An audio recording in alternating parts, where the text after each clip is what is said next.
Without Failing panel, and we have a group of very passionate and talkative panelists today. And the last years have been really great in the Nordic startup community. Numerous businesses have been started, funded, and the venture business is booming. However, lately there has been a shift from startups, and talks about scaling are entering the scene. So at the end of the day, the question is, how do you really build long-term business value? Because scaling a business is a completely another ball game, and it requires a lot of effort and energy from the founders. Okay, dear panelists, you have a lot of energy, and you have all been probably told during your lifetime that what you're trying to achieve is impossible. Is that so? Oh yes, many times. But don't listen to that. No. Yeah. And also, you have been entrepreneurs from a very early age, as I have interviewed all of them for an hour during the last 2 weeks. Why do you have so much energy? And what is the passion and your driving force? Björn, do you want to start? Well, I can start. Well, I think I grew up with a crazy father and mother. Mother is an entrepreneur in the school, making new stuff, building everything. And my father did everything from gråpäron till lady shoes. And so I sat under the table and listened to his brother talking about all kinds of businesses. And I wanted to be the same. And you even started a strawberry farm when you were 15? My first company was a strawberry farm when I was 15, and I had 25 employees when I was 16, and I was never gonna grow strawberries more. No more. No more. So Sonja, what makes you get up every morning when you think you shouldn't get up, actually? Well, my background is a bit different. My parents are very conservative and not entrepreneurs at all. So when I was about 5, I realized that I could start selling apples because my mother was complaining about all the apples in our garden. But they didn't sell for so much, so I started selling small plastic bags, and then I just shipped the people in to pick the apples themselves. And that was my first entrepreneurship. So I wake up every morning and think, pick the apples, try to find a new business. So, and Patric, what's driving you? Why are you doing everything that you do? Well, I mean, I guess it's curiosity, right? I built with Lego when I was a kid, and still building with Lego. You know, it's the classic thing. You know, you don't stop playing when you get old. You get old when you stop playing, and it's as easy as that, really. Yeah. So, because in the intro we missed what you actually do in your current business. Is just a short. What is Hugo Celine actually doing? We are actually selling premium products within the dog industry, and our prime product is ice cream for dogs. Licking liver, slick salmon, and magic mousse, all over the world. Yeah. Björn? I do automatic accounting with no human touch. You just click OK, and then your VAT and payments are done. And you're actually trying to make the accountant change the role in the industry. I want the accountant to be an advisor, not the bookkeeper people. So we disrupt them. And is it easy to disrupt them? Yeah. And you are trying to change. Well, firstly, I want to buy that, but and I need to get a dog. Favro is an app for planning and collaboration. Every team today needs to be much more adaptable. It's less process-oriented, and it's more about hyper adaptability. And Favro is the app if that's what you want to do in your organization. And you're actually trying to make elephants dance, right? Yeah, exactly. Yeah, we're trying to make elephants. Companies are becoming elephants to keep dancing, and the ones who are already elephants to start dancing. So we're basically the DJ on the dance floor. I try to eat the elephant piece by piece. Is that okay for you? Okay. So now this is a vast topic. So I'm going to move these wonderful people to the next topic, which is actually scalability. And Patric, when I interviewed you, talked to you about your red thread is kind of leadership, and you've been in the military as a trainer, right? That was a long time ago, but yes, that's correct. And you were talking about team size and what your philosophy is when you scale. How do you actually build teams, and what you can combine from your experience from there and now? Can you elaborate on that a bit? Well, one of the things which was quite interesting if you look at a military squad, let's say special forces, you need to have everything in the squad to be able to do your tasks, behind military lines or enemy lines. So that team needs to be highly adaptable and to anything that's being thrown at them, and they need to be entirely autonomous, right? So Then when you look at software development, it's the same. I mean, software developers start to embrace these, more agile methodologies, many years ago now, to just handle that kind of challenge of constant, change in their environment. So what's happening right now is just that way of working is spreading to other teams too. Because if you look at marketing, it's the same. Marketing is not like Don Draper in a corner office anymore. It's highly metrics-based. You need to be hyper adaptable, and so it's more like software development. And it requires some change from the managers actually to start trusting the teams, right? Yeah, well, there's a change in how you recruit, there's a change in how you set goals, there's a change in how you measure, and of course there's a big change in how you lead those teams. I mean, you're not managing tasks anymore as a manager. I mean, you're rather, let's say, managing a flow, and you're more of a coach, trying to make sure that that team has everything they need and that you're constantly removing the impediments of them to be successful. But you also mentioned something about how you recruit. You called something like T-shaped personalities. This term, T-shaped personalities, I really like it because, as a manager, you often hear that you need to be a generalist, that you need to know a little bit about everything, and then, you have the specialists that need to have like a very kind of like deep knowledge about something. But in these organizations, you need people that kind of have a little bit of both. They need to have that depth about something, but they also need to have that width, so they can really understand, what the others are doing. And this is the best way for a team to collaborate and be truly autonomous. Cool. So the next thing, Sonja, you have built quite a unique brand. Could you tell a little about about your brand building story and how actually that brings you an advantage when you're going to scale your company globally? Well, I would say, like the old saying, you say, eat your own dog food. If you don't eat your own dog food, it's not a good company. So I have actually built the whole brand through talking to my clients and to my end consumers. And by building this strong brand, we actually only done one outgoing sales call. And we are in 8 countries in 3 different continents. So we still talk to our clients and our end consumers, and we consider ourselves being the target group all the time with the dog food. Yes, which means that you just have to increase capacity because everybody's calling in, right? Yes, definitely. So we built the whole company from brand, and then we have a strong foundation where we have the capacity to scale as well. Our fuck up was actually that we didn't do the T-scaling, and we don't have an organization that goes in the same at the same speed as the rest of the company is moving ahead. Yeah. But you still handle your own social media accounts and respond to Definitely. I just answered a few ones when we were sitting here in the audience. Even at night? Yep, definitely. So what does it mean? Because you really keep close contact then with the consumers. Definitely, and that's how we can predict the trends as well. Yeah. And this is also so we can follow our production according to the trends very quickly. It's like the difference between Inditex and H&M. H&M are outsourcing all their production. Inditex has their own factory. They have a direct tube line to the harbor, so they can get out products like this. And that's what we're doing as well. But another thing, still, I don't want to still let you go on this topic, is that when you have a brand and people love it, there's, if you read about scalability on the internet, etc., there's a lot of talk about going from product-centric into distribution-centric. But when you have a strong brand, you can really go distribution-centric because you can actually introduce new products. Like, what is like the strategy? Well, to introduce products quickly and also to be innovative in how to get the distribution to our end consumers, how they are developing, like direct to consumer and freeze chain directly home. We all know the last mile is the most important in distribution at the moment. So we built our brand, and now we are focusing on the distribution and logistics to be able to cater to our clients and their needs. Yeah, and the add-ons and everything that you're. Yeah, definitely. Pet tech and extras and accessories and everything else that we can do with a strong brand. Yeah. So we have people paying to walk around in, shirts with our logo on, which is amazing. Yeah. So it's quite an interesting way to actually scale, because in this way you kind of start with the brand and then you introduce the stuff afterwards, rather than bringing and getting years into the product and then thinking of, okay, what am I going to do with the brand?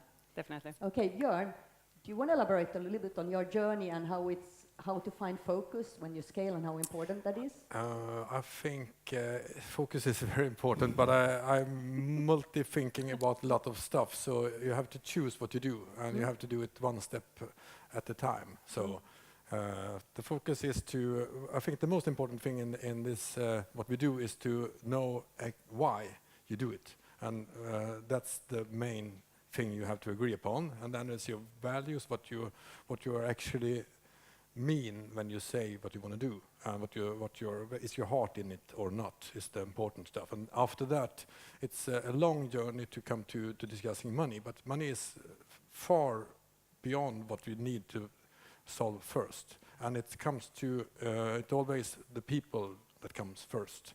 And a team of just one is not a good team. It has to be a multiple team with what you said. It's going to be with different possibilities to see other angles and be willing to do the talk and to get to know each other. So it's really important to know each other deeply and to go into to be personal. And I think one of my best reads the last year is Radical Candor, the book. I listened to her and how you really interact with your direct reports, your one-to-one talks, and be really clear about why and how. But what happens when you don't have time to do it? You all know you are like, it's not like you have a lot of time. So how do you prioritize that part, and what happens when you don't?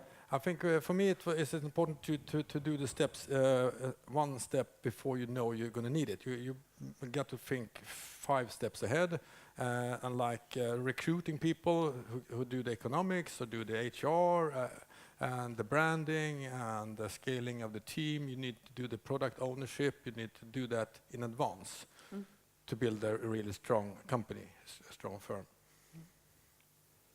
Cool. So a little bit about the culture thing and people. You already touched that. What's your take on that, Patric? Well, I think one of the things I learned over the years is that there's so much talk about culture fit, when recruiting and so forth. But I learned that's wrong. When scaling is really more about culture add. You constantly need to think about when you do that next recruitment, what is that person adding to the team? And I thought I came up with this, and then I met the person from Amazon, and they had already figured this out. So, but I think that's it's important to realize that the culture is not going to be static. There's certain things you really want to keep, and that might be worth fighting for. But as you grow, things are going to change, and it seems that it's a better strategy to constantly think about culture add than trying to find out what is that culture and then trying to find that fit, because I haven't figured that out, so I'm going to go with a culture add instead. And I understand that, but what happens when you clearly see that a person behaves against what you want to be the culture? How do you react then? Do you take it right? How do you? Well, it depends what it is. The easy cases are if it's things where it's some kind of power abuse or something like that. That's an easy one. It's like, okay, that's a no-no. But especially for me, to be working with software developers for such a long time, you're going to have some skeptics. You're not going to have a room full of yay-sayers. You're probably going to have a room full of naysayers. and that's just how it is. And very often, that thing that breaks the pattern might actually be something really valuable.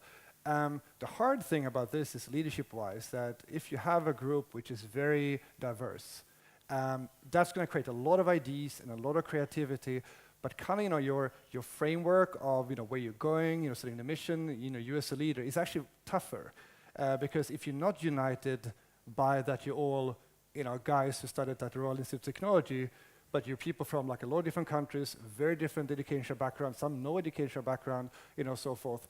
Then it's good, then there needs to be something else that unites you, and that needs it needs to start with the vision of the company, but it can also be other things, culture that unites you. But it's a hard leadership challenge. It's a constant work thing. Yeah, you can never leave it. Yeah. Yeah? Can I comment on that? I think one of the most important thing is that if it's important enough what's happening in your team or a person, you have to do the talk right away. You and I need to talk now. If you don't make that time, you're going to fail, because you have to challenge right away. And that's the most important lesson for me. So if you don't have the time, so if this room was full of water, we have to fix it now. We have to go. It's kind of the same for it happens things all the time, every day. And if it's important enough, just do the talk. So if you skip that and you say, okay, I can talk later. No. No talk later. Talk now. Cool. Sonja, how is it to trust people when you really own your own idea and you brought it from scratch to what you are today? Well, it's quite difficult, but you just have to try. No? Sorry. Okay. No, it's difficult. But at some stage, if you surround yourself with people who believe in the same goal as you do, then it doesn't matter if they say no, because they still believe in the same goal. And then you have to listen to their no's as well, and then trust It's good why if they they're say no. saying it. You have to discuss No, it. no, it's horrible. I hate them. They're all imbeciles. Okay. Can I add one thing? I mean, often we talk about culture, and especially in Sweden, which is quite a conflict averse. We always talk about it's important, to be able to fail, right? But one of the things that we talk a lot about is that you need to have a plan. You need to take calculated risks, right? And that needs to be a culture, not only by the CEO, but by everyone. So one of the things we talk about is that failing without learning is just failing. But it's also the same with success. Succeeding without learning is just succeeding once. So you need to be systematic about how you approach that, and that's how you walk your talk, and how that can become really then a cultural thing. Yeah. And it's easy when you succeed for a long time to forget the learning, right? Because you think you're. And if you just read what's in the Break It or DAE, it's the good stories, but it's full of conflicts, and you have to deal with them, and you have to. Yeah. Yeah, cool. This is why I love having lunches with other entrepreneurs, because what happens then is that we talk for 80% about everything which is shit about running a company, and then there's a couple of things which is good. And then you feel like, oh, I'm with someone who understands. Okay, so Patric, I would like you to elaborate a little bit on, you've already scaled one company in the US, like internationally and also in the US, and what are you doing differently with Favro now?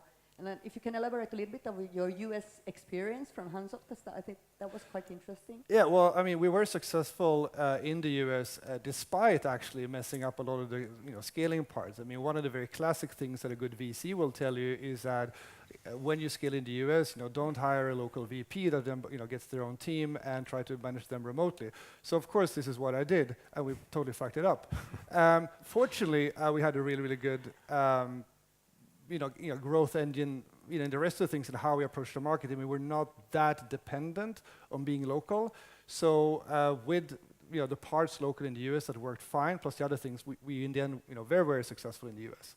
But the big learning from this is that, okay, well, if you don't want to do it that way, and if I don't want to move to San Francisco or anywhere else in the US to actually manage the stuff, and I want to stay in Uppsala, then you need to do something else. So one of the things that we really thought hard about when we created Favro was to not think just the product and product market fit, and then, okay, what kind of go-to-market strategy we're going to have. We're trying to think the whole company from the beginning. How do we scale, the whole system, the whole machine, and how does this kind of all fit together? So we don't see it as like two different ththings. Yeah. And that has been a very, very different thing in how we think now compared to before. And this is the kind of thing I'm trying to bring in when I do angel investments in early stage startups. That you need to think the whole chain, the whole machine from the beginning. The whole customer journey, like. Yeah, yeah. Okay, cool. So we're going to move on to the next topic, and it's a little bit about you founders. I mean, how do you deal with being the lone soldiers in this? What makes you want to do this? How do you survive? Because it can be very harsh at times. Björn, do you want to elaborate? What are your tricks? Well, my trick, what I said, there's going to be discussions and problems during the journey, but you, with the right people and the right mindset, and the first thing is the why thing. Why are we doing it? And if you ask yourself that question enough times, you will get to know what it is, and keep discussing that. Keep your meetings. Yeah. That's the trick, I think. Yeah, but everybody thinks you should walk on water. I mean, if you go to the, investors. We do that. It's they no problem. We can walk on water. You're going to deliver, right? Yeah, of course. So it can be very lonely. We talked about, especially like coaches and stuff like that. I mean, you have some pretty advanced ideas or like modern ideas on how to actually keep yourself. I think everyone needs a coach. Everyone needs someone to talk to, and it could be kind of any. But you have to find the right coach for you and the right timing for that one. And it doesn't have to be forever, because your state, you're gonna. I think every person evolves, and wants to learn more, and I want to do that, so I need different coaches. Then find that, and it shouldn't be one of your founders. It should be someone else, and you have to work on yourself. It's up to the person, and everyone needs that. The friends I meet who run startup, they have a coach. They do shrinks. They think about their life. They think about how to do it, and think a lot. So coaching externally and focusing on your self-leadership is important for everyone. What's your... I can just agree. I mean, if you're a good coaching leader, you're going to be containing a lot of the stuff and the frustrations, coming from, your team, right? But who's going to contain your stuff? What, many of my friends are not as smart as yours, because they tend to try to do that with their partner, and then right now they're all divorcing. So that obviously does not work. Yeah. So that it's actually a very bad idea to use your partner for that, because it can be a lot. So I would just agree. I mean, you need to go and actively hire that absolutely independent person who can be that coach, and it should preferably be someone who's a professional at it. So it's not just any coach. And Sonja, how do you? Well, I got this advice now, so one divorce and one heart attack later. I actually think that one of the main reasons that I have been so successful is because I have been so completely stupid. I had absolutely no idea what I was going into, so I just, let it run. And if I would have known, I wouldn't have done it. That's the same for us, I think. Exactly. So, no, but actually, I actually got the advice about the coach maybe a few months ago, and that's what I'm working with at the moment, and it actually helps me. So. Yeah. Cool. So a little bit about investors. Patric, you had some thoughts about what you think a good investor should be able to help the entrepreneurs with when they scale. What are the main tasks? Yeah, I mean, I didn't know too much about that game. If I go back a couple of years, and one of the things I learned very quickly when starting to do business in Silicon Valley was that the first question you get as an entrepreneur is, who's your investor? And I wasn't used to kind of getting that question in Sweden. I guess it's changing now. So it actually really matters, because all investors will tell you that they bring more than the money and so forth. And I would say that if they are bringing a good brand, they will bring a network that can be really helpful. But the absolutely most important thing that can bring you is that it's going to help you with the next financing round. If you have a top-tier VC, your next financing round will be so much easier than if you have to do everything yourself. Because a lot of the time goes to operations, and you should be able to run the business. But Sonja, what is your take? How easy is it to actually choose the investor? Because Björn, we talked about it. It's a marriage, like it's a really marriage, key. yeah. It's a really key, and probably entrepreneurs tend to be a bit sloppy about. I will shut up for a second. But Sonja, in a former life, when I used to have a proper job, I was a director of investor relations in different listed companies. So I have actually been working a lot with investors and the investor community. And one of my strongholds, I would actually say that my main take in this company is not to have investors, but to have shareholders. Because there's a big difference between being an investor and being a shareholder. And then you always get the awkward question, what's your exit? And what's your exit strategy? And if you're an entrepreneur, you're not running after the money. You don't look at the exit strategy at 2022, 2025. You want to build something that's solid and keeps for a long time. If you have investors, they are all the time going to look at the exit strategy. And that's why I want shareholders and not investors. I think you should. So that's the big difference. And if they are wealthy, that's good. You can do crowdfunding or IPO. I think that's a good idea. But because I think what I talk to is a lot of startups, and they are seed funding. And seed funding is you find some nice people, but the Series A is the important one. I think there meet a lot of people, and who to choose is really important. And you have to think a couple of steps further. So if they can bring you, they will be good. So this is important to choose the right investors always, but I think there's a different strategy, and it's all depending on your why. Do you want to go worldwide, or do you want to do something for just for your life? So if you want to grow big, it's really important to find the right ones to can take it the next level. And if you go wrong, your company can go bankrupt. And it's also as important to also do setup of the board correctly. So this is the two things you need to be very, very and you don't know. It's more crucial than you ever think. Which when you one is start. good? There are a lot of investors all over the place. You don't know. You have to have advisors to help you, and you need to have the best lawyer you can find. We have 1 minute now. Oh, So yeah. Patric, I'm going to ask you to just, can you coin some advice for the people who want to scale their companies? What are the 3 things you think that should be very important? 3. The first thing we talked about. Get yourself some kind of coach. Some kind of release, so you don't break yourself, because it's going to be a tough ride. Second thing, when recruit future leaders. It's so much easier to have people you grow with than having to recruit that later. It's better to invest in the ones now and have them grow.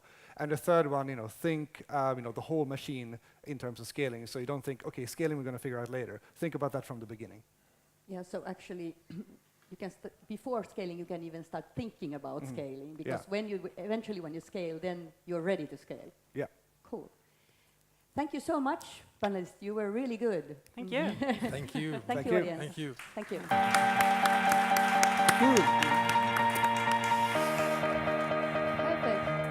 Det måste vara-